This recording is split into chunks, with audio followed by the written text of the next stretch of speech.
La remontada du Real Madrid face au Bayern Munich cachait un secret. Et si tu veux le découvrir, regarde ça. Quel match!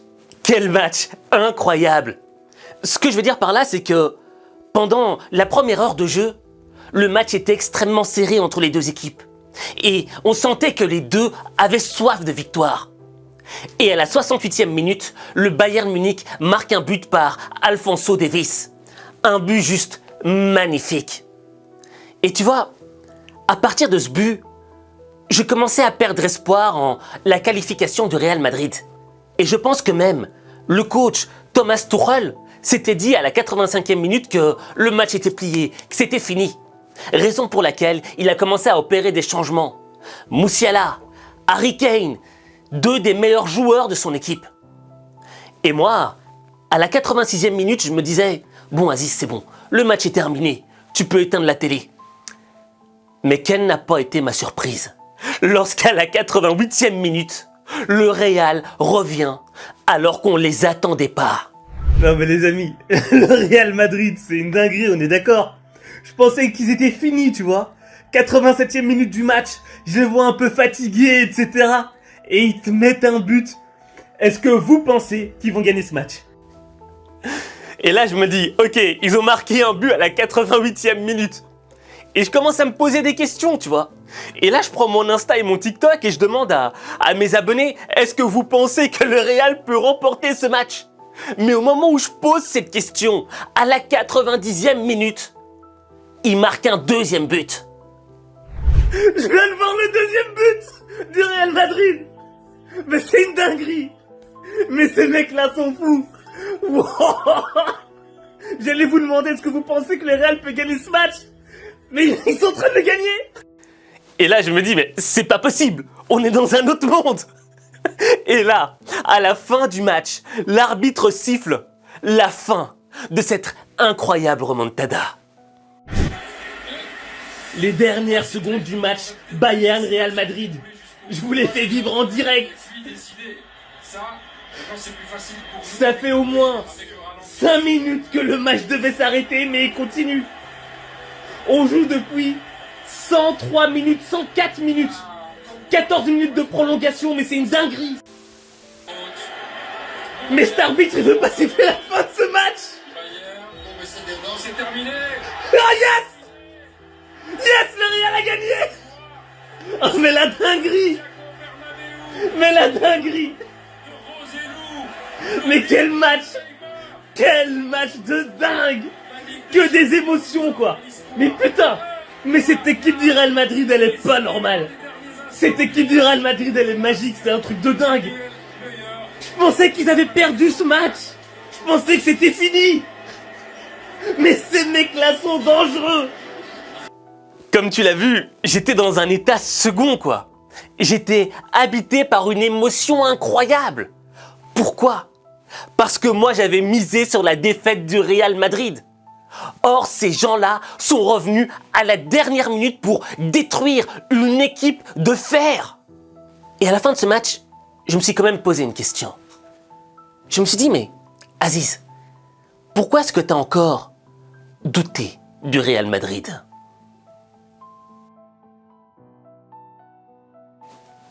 Pourquoi j'ai douté du Real Madrid? Je dois être honnête. J'ai arrêté de croire en eux à partir du moment où ils se sont ramassés ce but. J'avais la sensation que le Bayern Munich était devenu beaucoup plus puissant. Mais si j'ai pensé comme ça, c'est parce que je vis dans un monde qui a tendance à couper les ailes de nos rêves, qui a tendance à nous ramener les pieds et la tête sur terre, pour nous dire « Arrêtez de croire en l'impossible. Vivez dans un monde normal, où l'impossible n'existe pas. » Or, le Real Madrid nous a prouvé un élément extrêmement important. Si le possible n'a rien donné, alors tentons l'impossible. Et en réalité, les joueurs du Real Madrid ne font que tenter l'impossible. Et ils ont tellement tenté l'impossible qu'ils ont tué le réel, qu'ils ont tué le possible.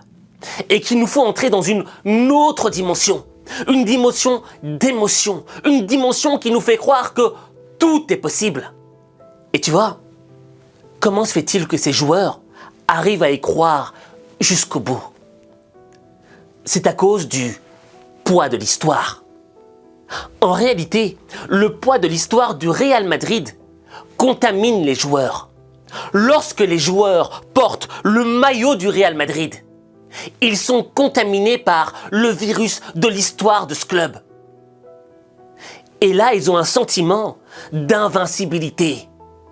Ils ne sont plus les mêmes, ils sont différents. J'en prends pour exemple le joueur Rossellou.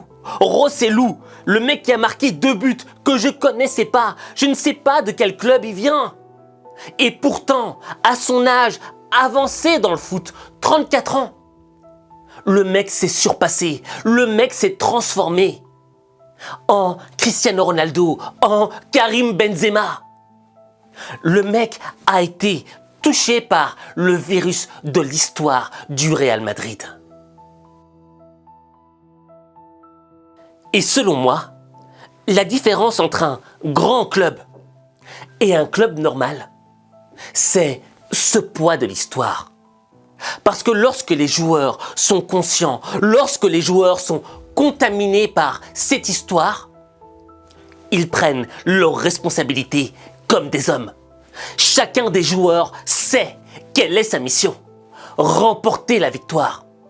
Raison pour laquelle, lorsque l'on voit le coach Carlo Ancelotti, on ressent que le mec est super calme. On sent que le mec n'est là que pour avoir un rôle de superviseur. Il commence pas à te faire un coaching extrêmement technique et compliqué, non. Le jeu est simple. Parce qu'il a confiance en ses joueurs, parce qu'il sait que chacun de ses joueurs est habité par cette envie, par cet esprit, cette âme du Real Madrid. Ce qu'on n'a pas vu avec le Paris Saint-Germain lors de leur défaite face à Dortmund. Et tu vois, c'est là que tu comprends qu'en réalité, c'est pas l'argent qui compte, c'est l'état d'esprit, c'est qu'est-ce qui t'habite, ton pourquoi. T'auras beau être le plus riche du monde, t'auras beau être le multimilliardaire de toute l'histoire, on n'en a rien à foutre. Parce que ça ne nourrit pas cette envie, ça ne nourrit pas cette motivation. Ce qui compte, c'est de nourrir ton histoire. Cette remontada, je ne veux pas que tu la vois comme un simple match, mais comme une vraie leçon de vie. Tu vois, dans la vie, les gens ont tendance à nous haïr, à nous faire du mal, à nous reculer de nos rêves. Mais je pense que ce qui est important dans la vie, c'est pas la manière dont tu t'éloignes de tes rêves. C'est la manière dont tu reviens, la manière dont tu fais ton comeback, ta remontada. Et en réalité, ce qui différencie les perdants des gagnants, c'est ce qu'ils vont faire de cette douleur qui les habite.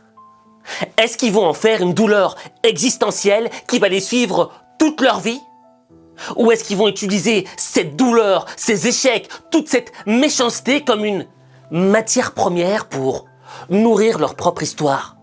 Ce que je veux dire par là, c'est que lorsqu'on a vu ce match, lorsque le Bayern Munich a marqué son but, on a senti qu'ils avaient pris la confiance. Ils avaient tellement pris la confiance qu'ils commençaient à en devenir hautains.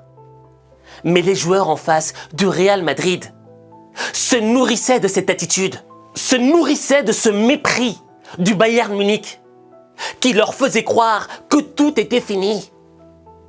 Mais rien n'est terminé jusqu'à la fin du match. Et en réalité, ton match à toi se termine lorsque tu es à la frontière entre la vie et la mort. Et tant que tu es encore sur le terrain de la vie, l'espoir respire encore. Raison pour laquelle tu dois être habité par ton histoire personnelle. Raison pour laquelle tes douleurs, tes échecs, les trahisons, les moqueries doivent devenir des matières premières qui vont nourrir ta légende personnelle. Et quand tu seras capable de comprendre ça, tu transformeras ta vie. Mais ta vie, il n'y a que toi qui peux la transformer. Il n'y a que toi.